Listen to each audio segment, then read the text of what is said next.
क्या आपकी थाली में भी चावल या रोटी ज्यादा और दाल, सब्जियां, फल वगैरह कम होते हैं? अगर ऐसा है तो सावधान हो जाइए। आईसीएमआर की स्टडी बताती है कि भारतीय खाने में कार्बोहाइड्रेट्स की ज्यादा मात्रा और प्रोटीन की कमी हमें डायबिटीज और मोटापे की ओर धकेल रही है। तो आपकी थाली में क्या बदलाव जरूरी हैं? कौन कौन सी आदतें आपकी सेहत को बिगाड़ रही हैं? खाने पीने को लेकर किस तरह की जागरूकता की आवश्यकता है? आज हम इसी मुद्दे पर करेंगे चर्चा। जानेंगे चावल रोटी सेहत के लिए क्या सच में खोटी है। पहले रिपोर्ट देखिए। मेरा नाम है दीपक डोभाल। मैं लौट रहा हूं आज के खास मेहमानों के साथ।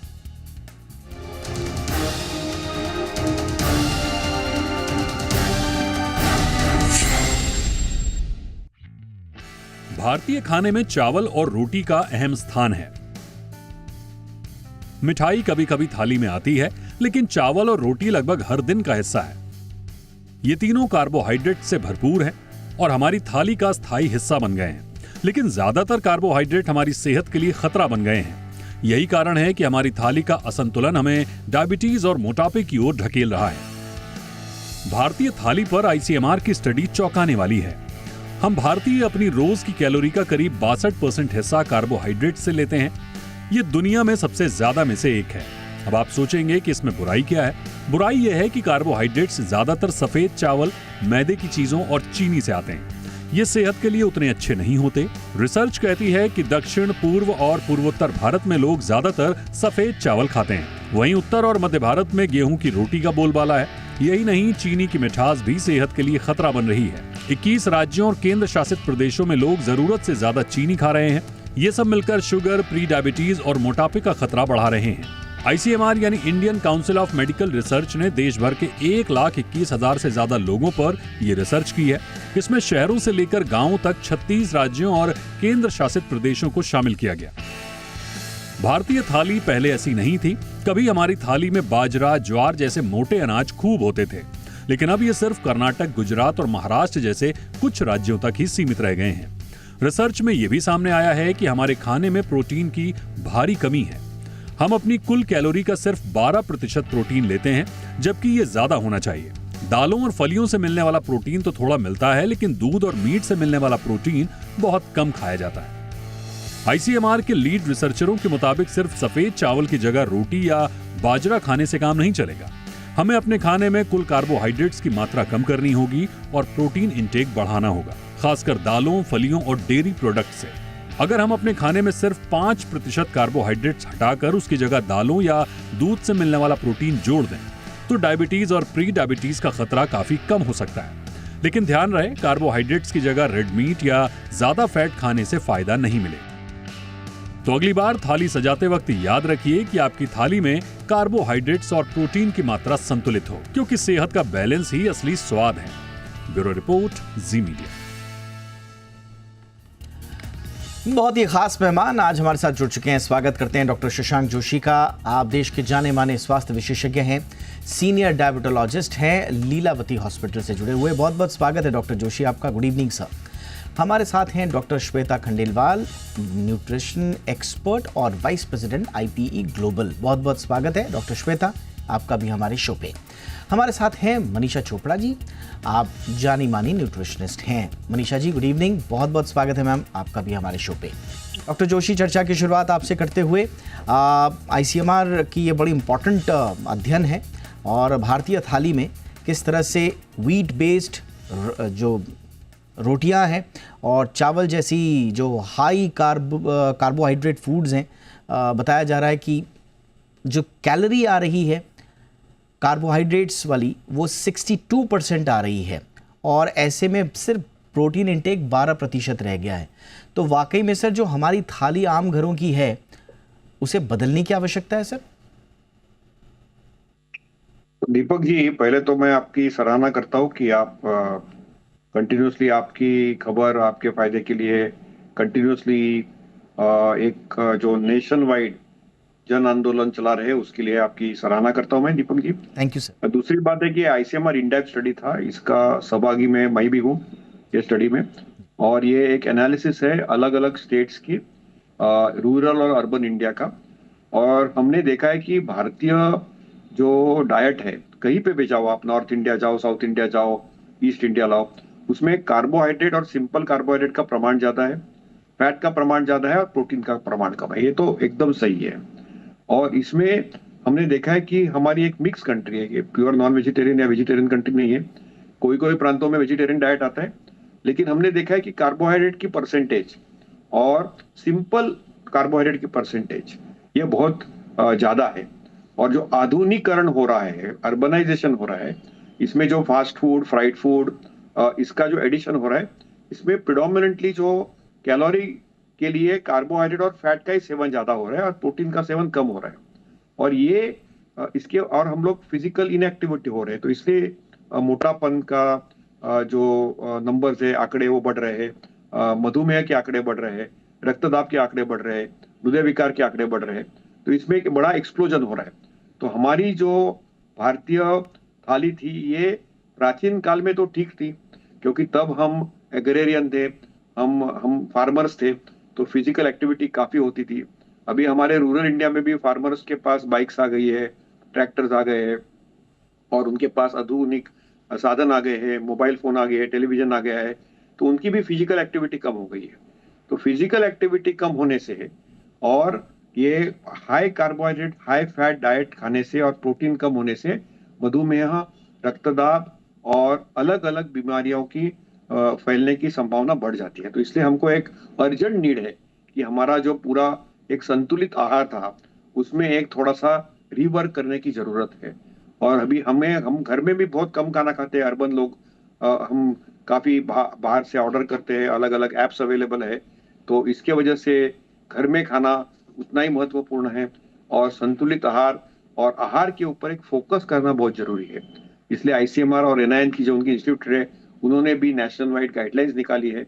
लेकिन ये जो स्टडी बताता है हमको, हमारे थाली पे कम खाना चाहिए और कार्बोहाइड्रेट, फैट के ऊपर थोड़ा नियंत्रण करना चाहिए और प्रोटीन बढ़ाने चाहिए। और सीक्वेंस ऑफ फूड भी उतना ही महत्वपूर्ण है। और प्लांट प्रोटीन पे उन्होंने काफी जिक्र किया है स्टडी में। तो पहले पानी पीना चाहिए, फाइबर पीना चाहिए, वेजिटेबल प्रोटीन खाना चाहिए और कार्बोहाइड्रेट और फैट लास्ट खाना चाहिए। तो जो प्रोटीन, हमारा जो सीक्वेंस ऑफ फूड है वो भी उतना ही महत्वपूर्ण है, जिसको हम बोलते हैं मैक्रोन्यूट्रिएंट सीक्वेंसिंग। और ये भी करना बहुत जरूरी है। उससे क्या होगा, मोटापा नहीं बढ़ेगा और शक्कर भी नहीं बढ़ेगी और मधुमेह, रक्तदाब होने के प्रमाण भी कम रहेगी। Absolutely sir, absolutely. और इसीलिए ये इम्पॉर्टेंट हो जाता है स्टडी के मायने को समझना। और इस तरह की स्टडीज़ जो हैं वो बहुत एक दूरगामी परिणाम दे सकती है, बशर्ते इन स्टडीज़ को ढंग से एनालाइज करके इसको आम जीवन में आत्मसात किया जाए। डॉक्टर खंडेलवाल, एक इम्पॉर्टेंट चीज़ जो इसमें बार बार कहा जा रहा है, अब कुछ लोग फिर इस तरह का ये मतलब निकालने लगते हैं कि भाई अगर ICMR ये कह रहा है कि भाई 62% आपका जो कैलोरी है वो आपके रोटी और चावल से आ रही है, तो फिर वो रोटी और चावल को विलन मानने लगते हैं, जबकि ऐसा नहीं है। ICMR की स्टडी एक बैलेंस डाइट की कमी को हाईलाइट कर रही है, कार्ब्स को विलन नहीं बता रही है या भारतीय खाने को विलन नहीं बता रही है। So balance is the key, ma'am. Absolutely. And I think the first line which you captured, जो पहली बात आपने कही कि कार्ब्स को नो नहीं, NO वाला नो नहीं, KNOW वाला नो, मतलब आप जानिए कि किस तरीके का कार्बोहाइड्रेट आप ले रहे हैं, उस पे बहुत इंपॉर्टेंट है। हर चीज से डरने की या सुन लिया कि अरे कार्बोहाइड्रेट से हमें प्रॉब्लम हो रही है तो पूरा हटा दे, नहीं। इस स्टडी को अगर आप ध्यान से समझे तो ये क्लियरली बताती है कि अच्छे टाइप के कॉम्प्लेक्स कार्बोहाइड्रेट्स जो कि आपकी फल सब्जियों में भी फाइबर के रूप में मौजूद है, जो अच्छे मोटे अनाज के रूप में मौजूद है, जो होल व्हीट या होल चीजों के ऊपर मौजूद है, उनके ऊपर फोकस करने के लिए बिल्कुल मना नहीं किया गया है। फोकस मना किया गया है रिफाइंड तरीके से, जो पॉलिश्ड या अल्ट्रा प्रोसेस्ड होते हैं उनके लिए। सो हमें जो एहतियात बरतनी चाहिए वो पोर्शन साइज को कम, जैसा आपने बैलेंस बताया, पोर्शन साइज को कम करें, लेकिन डाइवर्सिटी भी थाली में लेके आए। अगर हम सबसे बेस्ट फूड भी जो माने, हम 365 दिन वो नहीं खा सकते। हमारा गट माइक्रोबायोम, हमारी हेल्थ डिटरमाइन करती है, ये इन चीजों पे निर्भर करती है, डिपेंड करती है on the variety that you put in your stomach. तो वो चीज के लिए भी बहुत इंपॉर्टेंट है, बैलेंस के साथ साथ डाइवर्सिटी भी, दीपक। Absolutely ma'am. और ये देखिए, एक चीज़ जो हम इंडियंस के साथ है, इंडियंस के लिए कार्ब हैवी डाइट एक तरह से एंसेस्ट्रल अडेप्टेशन है। अब मैं उसको बहुत ज़्यादा हैवी की साइड तो नहीं लेकर के जाऊंगा, बट येस, एक ट्रेडिशन हमारा रहा है। प्रॉब्लम है रिफाइंड वर्जन्स की जो अब हमारे पास आ गए हैं, वहाँ पर ज़्यादा दिक्कत हो रही है। तो मनीषा जी, ये जो हम अपनी परंपरागत डाइट को छोड़ के उसको हमने इररेलेवेंट मान लिया है, मतलब हम एक तरह से उनको बड़ा अजीब व गरीब नज़रों से देखना हमने शुरू कर दिया था। जो हमारे मिलेट्स वगैरह थे, अगर ये मिलेट वाला आंदोलन नहीं चलता देश में, तो मिलेट तो गरीबों का खाना कहकर उसको धुतकार दिया गया था कि भाई ये तो गरीबों का खाना है, ये तो मजदूर खाते हैं, इसको हम क्यों खाएंगे। तो इस तरह से जो हमने नए रिफाइंड वर्जन्स को आत्मसात कर लिया जीवन में, तो ये डाइटरी जो साइकोलॉजी है मैम, उसके बारे में थोड़ा सा बताइए, और न्यूट्रिशन में वापस वो हेल्दी चीज़ें कैसे आएंगी, मनीषा जी। देखिए, सबसे पहले तो मैं एक चीज़ और ये भी बताना चाहूँगी, जो 62% कार्बोहाइड्रेट्स हमारी प्लेट में है, वो चावल, रोटी, ये तो है ही, पर हम मोटे मोटे तौर पे लोगों को ये नहीं समझ में आता कि कार्बोहाइड्रेट्स वेजिटेबल्स, फ्रूट्स, मिल्क, सब चीज़ों में थोड़ा थोड़ा कार्बोहाइड्रेट है। तो अगर हम सब चीज़ों को थोड़ा सा कंट्रोल कर लें, जैसे कि अगर हमारी प्लेट के अंदर 2 रोटी है, अगर हम उसको 1 रोटी कर लें और हम चावल के बदले हम सैलेड ले लें, या हम किसी भी तरीके से पेट भरने के लिए किनुआ का सैलेड बना लेते हैं, तो ये हमारा एक रिफाइंड, आप कह लीजिए कि एक बेहतर तरीका हो जाएगा न्यूट्रिशन वैल्यू को देखने के लिए, जिसमें कार्ब्स भी हैं पर वो कम हो जाएंगे और हमारी एक बैलेंस प्लेट तैयार हो जाती है। जब आप बाहर जाते हैं, अगर आप देखिए कि हम थाली के प्रचलन, अगर हम राजस्थान साइड में जाएं या कहीं पे भी जाएं, तो आप ये देखिए जो कटोरियों का साइज़ है जिसके अंदर हमें दाल या सब्जी मिलती है, वो सिर्फ 2 या 3 चम्मच के होती है। बाकी चावल और रोटी जितनी मर्ज़ी आप लीजिए, ऐसे कहा जाता है। तो ये हमारा एक बहुत पुराना ट्रेडिशन कह लीजिए कि जिससे कि पेट ही हमारा रोटी से या चावल से, माइंड में ये कहा जाता है कि इसी से ही भरता है। अभी भी, आज भी, जब भी मैं डाइट भी देती हूँ, तो अगर मैं ये कहती हूँ कि नहीं, अभी आप रात में सिर्फ आप 2 कटोरी दाल, सैलेड या आप सब्जी खा लीजिए, तो वो मेंटल सेटिस्फेक्शन नहीं होती उनको। पेट उनका भर जाएगा, पर मेंटल सेटिस्फेक्शन हमेशा उनको आता है रोटी, चावल, इन चीज़ों से। उसके साथ पापड़ भी कई लोग लेते हैं। तो इन सब चीज़ों में कार्बोहाइड्रेट्स हैं। हमें अपना न्यूट्रिशन ये सोच के कंट्रोल करना है या हमने बढ़ाना है कि अगर हम किनुआ खा रहे हैं, हमें नहीं भी पसंद है, तो आप जो रोटी ज्वार की ना लेके, अगर आप नॉर्मल रोटी भी ले रहे हैं तो वो आप छोटी ले सकते हैं। उसके अंदर आप सब्जियों का मिक्सचर डाल के, आप उसमें घी डाल के, आप उसको एक स्टफ्ड रोटी बनाकर भी ले जा सकते हैं। हमें सिर्फ तरीका हमें चेंज करना है कार्बोहाइड्रेट्स को कम करने का, ना कि उसको वहाँ से पूरा हटाने का।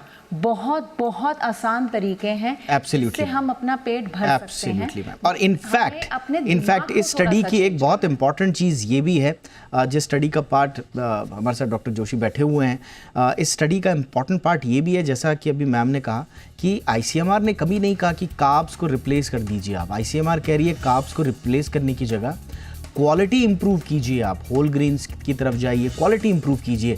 तो इस पूरी स्टडी का मतलब ये ना निकाल लिया जाए कि भाई आप खाना चेंज कर दीजिए, भारतीय थाली ख़राब है, रोटी खाना बंद कर दीजिए, चावल खाना बंद कर दीजिए। सिर्फ कहा जा रहा है कि क्वालिटी इंप्रूव कीजिए और जो एनर्जी इंटेक, जो कैलोरी इंटेक है आपका, वो माइंडफुल रहे आपका। ये स्टडी बहुत इंपॉर्टेंट तरीके से सजेस्ट करिए। एक छोटा सा ब्रेक मैं ले रहा हूँ, ब्रेक के उस पार हम समझने की कोशिश करेंगे कि अब जब लगातार अर्बनाइजेशन जुड़ रहा है, ये ओबेसिटी, डायबिटीज़, ये अर्बनाइजेशन से जुड़े हुए चीज़ें हैं या आपकी डाइट से जुड़े हुए चीज़ें हैं, और कैसे माइंडफुली न्यूट्रिशन पर आगे बढ़ना है अपनी थाली में। एक छोटे से ब्रेक के बाद इस पर चर्चा।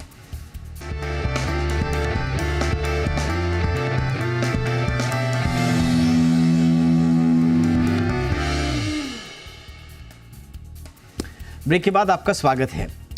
डॉक्टर जोशी, एक चीज़ बड़ी विचित्र हुई है इन दिनों कि कुछ खाना ऐसा लगता है कि वो नितांत भारतीय खाना है। मतलब आजकल की जनरेशन को तो ये पता ही नहीं है कि दरअसल वो भारतीय खाना नहीं है। फॉर एग्ज़ाम्पल, मैं ब्रांड का नाम तो नहीं लूँगा, लेकिन बहुत सारे इंस्टेंट नूडल्स हैं और बच्चों को लगता है कि ये तो हमारे अपने हैं और इनसे तो हमारी भारतीय होने की पहचान है। पहाड़ों पर जाइए तो इंस्टेंट नूडल्स के पॉइंट बने होते हैं, ऐसा लगता है कि बिल्कुल ये पहाड़ में उसकी संस्कृति में रचे बसे हुए इंस्टेंट नूडल्स हैं, जबकि इनकी तो ये तो जापान से 1950s और 60s के दौर के निकले हुए चीज़ें हैं। ये जो हमारे सोच में पश्चिमी खाना इस तरह से घर कर गया है कि ये हमारे अपने पारंपरिक खाने, सर ये कैसा लगता है आपको और कितना खतरनाक है ये? ये बिल्कुल गलत है। एक्चुअली क्या हुआ है कि इसके ऊपर पहले रेगुलेशन नहीं था। अभी भारत सरकार और एफएसएसएआई ने काफी इसके ऊपर रेगुलेशन किया है इसका मार्केटिंग के लिए। और ये जो ब्रेन वॉशिंग होता है ये बच्चों में या शिशुओं में ज्यादा होता है अलग अलग माध्यमों से। और ये आप जैसे बताया आपने नूडल्स, ये कार्बोहाइड्रेट कैलोरी बॉम्ब्स है, फैट बॉम्ब्स है, और इसमें काफी बार इवन ट्रांस फैट किया जाता है, क्योंकि कौन से तेल में हमारे पंतप्रधान जी ने बताया कि आपको मोटापन कम करना है तो 10% ऑयल कम कर लीजिए। तो कार्बोहाइड्रेट और फैट कम किए हुए फूड्स है। और अलग अलग जो फास्ट फूड्स है, इंटरनेशनल फास्ट फूड्स या इंडियन फास्ट फूड्स, इसको हमको कर्व करना बहुत जरूरी है। और ये फास्ट फूड्स का मेन जो टेस्ट, ये टेस्ट बड्स पे ऑपरेट होते हैं, इसलिए लोगों को ये एडिक्शन बन जाता है।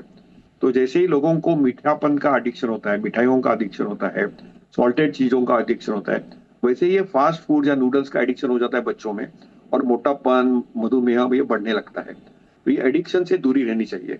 और हम बोलते हैं कि sitting is the next smoking, वैसे फास्ट फूड किल फास्ट। तो ये फास्ट फूड जो है, आपने जैसे बताया एशियन फास्ट फूड जो नूडल है, या ग्लोबल फास्ट फूड्स है जैसे अलग अलग बर्गर्स है या पिज्जाज है, ये उतने ही हानिकारक है जैसे अपने भारतीय देसी जो फूड है। हमारी जो ग्रैंड मदर या ग्रेट ग्रैंड मदर बनाती थी, ये फूड्स बहुत सही है, लेकिन उसके लिए भी फिजिकल एक्टिविटी और खेल कूद की जरूरत है। तो हम खाना कम करें, आपने जैसे सही बताया, माइंडफुली करें, और उसके साथ थोड़ा सा फिजिकल एक्टिविटी करें। हमारे मराठी में एक कहावत है कि आप जब खाना अच्छे तरह से खाते हैं तो उसके बाद शतपावली यानी थोड़ा सा एक फिजिकल एक्टिविटी लेके राउंड ले लीजिए आप। तो इवन 1000 स्टेप्स हम दिन में 10 बार करेंगे तो 10,000 स्टेप्स हो जाते हैं। तो फिजिकल एक्टिविटी रहना और कैलोरी बर्न करना उतना ही महत्वपूर्ण है, जहाँ पे हम फोकस करते हैं कैलोरीज और क्वांटिटी पे। और ये जो नूडल्स वगैरह है, इसके ऊपर थोड़ी पाबंदी, उनके एडवर्टीजमेंट पे पाबंदी लगाने की भारत सरकार बहुत कोशिश कर रही है।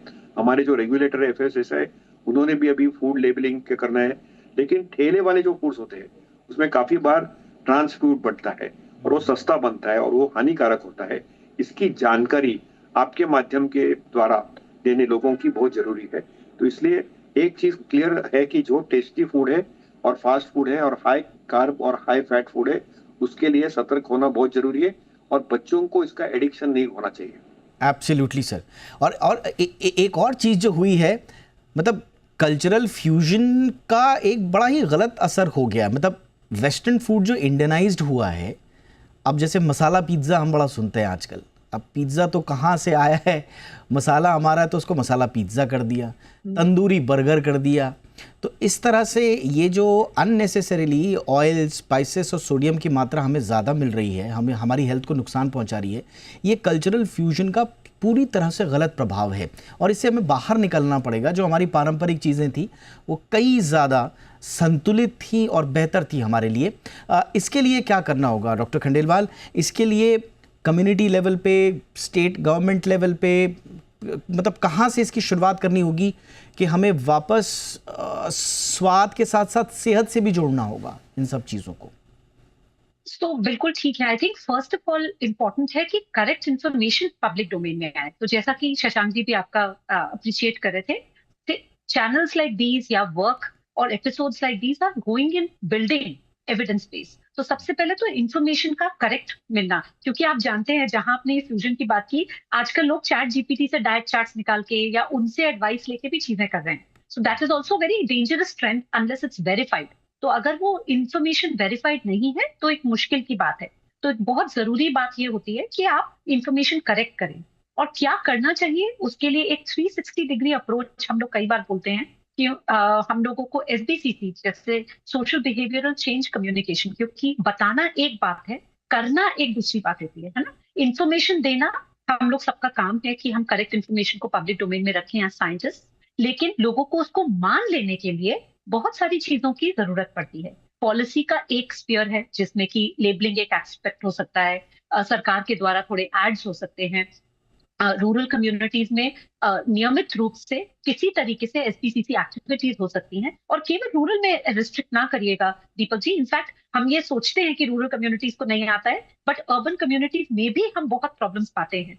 तो इनफैक्ट एक छोटा सा मैं एग्जांपल ये दे रही हूँ, 1/3 of our Indians are thin diabetics, मतलब अभी तक ओबेसिटी से लिंक डायबिटीज होता है और ये ट्रेंड आ गया है। बट इंडिया में एक स्पेसिफिक हमारी बहुत पुरानी रिसर्च और सब कुछ ये बताता है कि हम में से कुछ पतले दिखते हैं लेकिन उसके बावजूद मेटाबॉलिकली बहुत अनहेल्दी हैं, चाहे हार्ट डिजीज की रिस्क हो चाहे डायबिटीज की रिस्क हो। तो ये भी एक भ्रांति बहुत कॉमन है, तुम पतले हो और कुछ भी खा सकते हो चलेगा, ऐसा नहीं है बिल्कुल। हम में से 1/3 लोग जो हैं वो पतले दिखने के बावजूद मेटाबॉलिकली अनहेल्दी है, एट रिस्क है।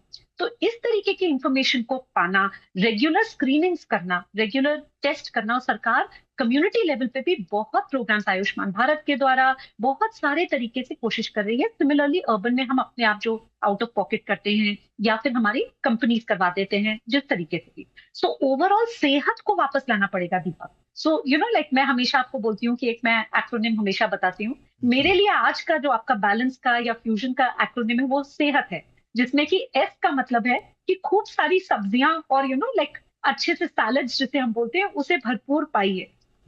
ई में इस स्टडी को जिसको आपने कोट किया था उसमें भी बोला है एक्स्ट्रा प्रोटीन जरूर हो, 5% एक्स्ट्रा करें रिप्लेस करके फ्रॉम कार्बोहाइड्रेट्स, तो एक्स्ट्रा प्रोटीन की बात की है। एच से हमने बात किया है हटाओ मैदा और चीनी, मतलब रिफाइंड फूड्स को हम लोगों को हटाना चाहिए। ए से हमने एक्टिविटी, शशांक जी ने भी अभी बोला और हम लोग बिल्कुल बहुत एडवोकेट हैं स्ट्रॉन्ग की फिजिकल एक्टिविटी के बिना कोई फायदा नहीं है। सो ए से activity. And last but not the least, हम लोग इंडिया में पाउडर्स और पिल्स नहीं खाते, हम लोग थाली खाते हैं अपने अपने रीजन की स्पेसिफिक डाइवर्सिटी दिखाते हुए। सो थाली पे वापस आइए, ये जोमेटो और स्विगी के पैकेट्स में खाना बंद करिए। एब्सोल्युटली, बहुत बढ़िया। सेहत जबरदस्त, आपने ये आज एक नया गढ़ा है। और एस से सब्जी, ई से एक्स्ट्रा प्रोटीन, एच से हटाओ मैदा चीनी यानी कि प्रोसेस्ड फूड, और ए से एक्टिविटी एंड टी से थाली। तो ये मंत्र बना के रख लीजिए। बड़ा खूबसूरत, हमेशा की तरह डॉक्टर खंडेलवाल इस तरह के एक्रोनिम्स हमारे लिए लेकर आती हैं। Thank you ma'am. Manisha ji, आखिर में एक बड़ी विचित्र चीज़ और हुई है कि आप देखिए कि वेस्ट ने भारतीय खाने को, हमारी जो हेल्दी चीज़ें हैं उसको फटाफट आत्मसात कर लिया। हमारी हेल्दी वहाँ पहुँच चुकी है, टर्मरिक लेटेस बन रहे हैं, सप्लीमेंट्स बन रहे हैं, स्किन केयर बन रहे हैं, करक्यूमिन के वहाँ पे वो टैबलेट्स जा रही हैं, मिलेट्स हमारा पहुँच चुका है ग्लूटेन फ्री सुपर फूड के रूप में, दालें हमारी वीगन डाइट्स में, प्रोटीन के सूप्स में, सैलड्स में जा रही हैं, घी, कमाल की बात यह है कि घी वेस्ट में आज लोग सुबह सुबह उठ के खाली पेट कच्चा घी थोड़ा सा खा रहे हैं, ये नया ट्रेंड है वहाँ पे। और ये सब पश्चिम ने हमारा अपना लिया, और हम क्या अपना रहे हैं? इटली से आया हुआ पिज्ज़ा, यूएस से आया हुआ बर्गर, इटली से आया हुआ पास्ता, बेल्जियम से आए हुए फ्रेंच फ्राइज़, यूएस से ही आई हुई सॉफ्ट ड्रिंक, जापान से आया हुआ इंस्टेंट नूडल्स। तो ये हम अपना रहे हैं और ये उन्होंने अपनाया। तो सोच लीजिए ये जो एक्सचेंज ऑफ कल्चरल क्विजीन हुआ है उसमें लॉस में कौन है? तो मनीषा जी, किचन की तरफ वापस जाना पड़ेगा ताकि परंपराओं से भी जुड़ सकें। देखिए, मैं अपनी बात को करने से पहले मैं एक चीज़ और बताऊंगी आपको कि जैसे मैगी थी, मैगी पहले प्लेन आती थी, फिर इसका हमें हमारे पेरेंट्स ने या हमने अपने बच्चों को बोला बहुत गंदी है, बहुत गंदी है, तो वेरी स्मार्टली नेस्ले ने उसको वेजिटेबल मैगी बना दिया। जो आप फ्यूजन की बात कर रहे हैं, पता हमको भी है, पता सारी इंडस्ट्री को भी है कि जो वो बेच रहे हैं वो गलत बेच रहे हैं। तो वो हमारे को अगेन हमारा माइंड को कंफ्यूज करने के लिए कि नहीं हम तुम्हें तंदूरी दे रहे हैं, हम तुम्हें तंदूरी मसाला बर्गर दे रहे हैं, वो कनेक्ट हमारे रूट से ही हो रहे हैं, पर वो हमें कहीं ना कहीं बेवकूफ़ बनाकर कनेक्ट करते हैं। Absolutely. हमारा काम एज पेरेंट्स, एज एडमिनिस्ट्रेटर्स, आपका चैनल, आप जैसे ये मीडिया, हमारा काम सिर्फ यही बताना है कि जो हमारी किचन है, सारी दुनिया हमारी तरफ देख रही है, हमारे स्किन को देखती है, हमारे कलर को देखती है। वो लोग हमारे जैसा बनना इसलिए नहीं चाहते कि हमारे में बहुत चीज़ें हैं, वो हमारे में जेन्युइनली, हमारे पुराने पूर्वज में जो खेती बाड़ी में, या सत्तू आप देखिए, जो प्रोटीन पाउडर, अब बाहर भी सत्तू, आप सत्तू भूल गए, सत्तू बाहर आजकल इतना ज्यादा जा रहा है कि आप जिसको सोच भी नहीं सकते। ये काबुली चना, राजमा, ये सब इसको फैंसी नाम देते हैं, बट आप ये देखिए कि ये सब कुछ हमारे पास शुरू से है। बाहर वाले लोग हमसे इंटिमिडेट इसीलिए ही होते हैं क्योंकि हमारे पास दी हुए सब कुछ और हम उसकी तरफ ध्यान नहीं दे रहे हैं। Sorry ma'am, sorry to interrupt, मेरे पास वक्त इतना ही था, लेकिन बहुत इंपॉर्टेंट बात आपने बोली। मुझे लगता है कि आज का ये पूरा एपिसोड हर किसी के लिए बहुत वक्त तक काम आएगा, अपने पूरे डाइटरी प्लानिंग के लिए और एक हेल्दी लाइफस्टाइल के लिए। थैंक यू सो मच आप तीनों का वक्त निकालने के लिए। मनीषा जी बहुत बहुत धन्यवाद, doctor Shweta Khandelwal thank you so much ma'am, doctor Shashank Joshi sir बहुत बहुत धन्यवाद सर आपके अमूल्य वक्त के लिए। शो में इतना ही, ख्याल रखिए, नमस्कार।